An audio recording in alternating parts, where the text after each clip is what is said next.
parole est à Danielle Simonet pour le groupe LFI. Madame la Présidente, il y a Uber et l'agent d'Uber. Et l'agent d'Uber, c'est vous, monsieur le ministre Dussopt. À de nombreuses reprises, des chauffeurs VTC, des livreurs ont gagné au prud'homme leur requalification en salariés. Face au manquement de l'État à contrôler les plateformes pour travail dissimulé via l'abus du statut de faux indépendants, un syndicat de chauffeurs VTC a demandé à l'inspection du travail de jouer son rôle. Face à son refus, ce syndicat a saisi le tribunal administratif et a gagné en novembre dernier. Mais hier, on découvre que le ministère du Travail a fait appel de cette décision. Vous faites appel pour empêcher l'inspection du travail de faire respecter le code du travail. Un ministre du Travail refuse que l'inspection du travail enquête contre le travail dissimulé et n'hésite pas à faire entrave à la justice. La commission d'enquête parlementaire est en train de montrer comment M. Macron et Mme Borne ont aidé Uber. Et hier, M. Dussopt, vous avez démontré que cette défense des intérêts d'Uber continue. Monsieur Dussopt, le Parlement européen s'est positionné le 2 février en faveur d'une présomption de salariat pour les travailleurs de plateforme, grâce notamment à notre députée européenne Leila Chaibi. Les députés européens macronistes l'ont voté contre l'avis du gouvernement, qui n'a cessé d'essayer de torpiller cette directive. La justice reconnaît que les travailleurs des plateformes sont des salariés. Le Parlement européen le reconnaît. Les seuls qui s'y refusent, c'est le gouvernement français macroniste.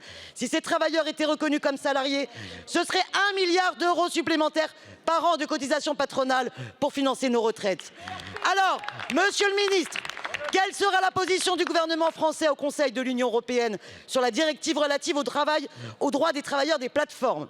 Y aura-t-il, comme le permet l'article 50 alinéa 1 de la Constitution, un débat et un vote à l'Assemblée sur la position défendue par la France? Je vous remercie. La parole est à Olivier Dussopt, ministre du Travail, du Plein Emploi et de l'Insertion. Merci Madame la Présidente.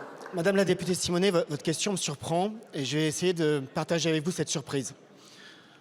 Un chauffeur de VTC, à la tête d'une organisation collective de chauffeurs, a effectivement demandé à une inspectrice du travail de procéder à un contrôle sur la société que vous avez mentionnée, la société Uber. Cette inspectrice lui a répondu par mail, après plusieurs sollicitations, en lui indiquant deux choses. La première, elle lui indiquait que le statut d'auto-entrepreneur fait que les auto-entrepreneurs ne sont pas dans le champ de compétences de l'inspection du travail.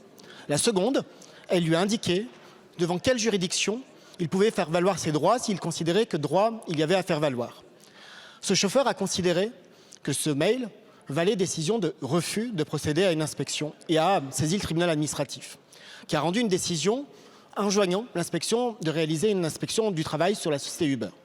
Le ministère dont j'ai la responsabilité a effectivement déposé appel. Pourquoi? D'abord parce que nous considérons que notre inspectrice du travail a satisfait à ses devoirs, à sa compétence, par le respect du devoir d'information qu'elle a et en rappelant le champ des compétences de l'inspection. Et ensuite, il y a un deuxième point plus fondamental encore. L'inspection du travail est régie, et plus que régie, protégée par la convention numéro 81 de l'Organisation internationale du travail. Cette convention dit que personne, absolument personne, ne peut donner une instruction nominative de contrôle au système d'information du travail. Le directeur général du travail, au titre de la chaîne hiérarchique, peut définir les orientations générales du contrôle, mais en aucun cas, personne ne peut définir une cible nominative. Nous faisons valoir les prérogatives de l'inspection du travail et je suis surpris de devoir défendre devant vous une convention de l'Organisation internationale du travail. Quant aux droits des travailleurs de plateforme, ce gouvernement les défend en accompagnement du dialogue social. Les ordonnances ont permis la structuration du dialogue social et comme j'ai eu l'occasion de vous dire, notamment avec l'aboutissement de l'accord sur le prix minimal de la course, heureusement pour eux qui ne vous ont pas attendu. Je vous remercie, monsieur le ministre. Madame Simonet. Vous aurez des comptes à rendre, y compris devant l'enquête parlementaire sur Bien Files. Parce que l'inspection du travail doit faire son travail. Merci beaucoup.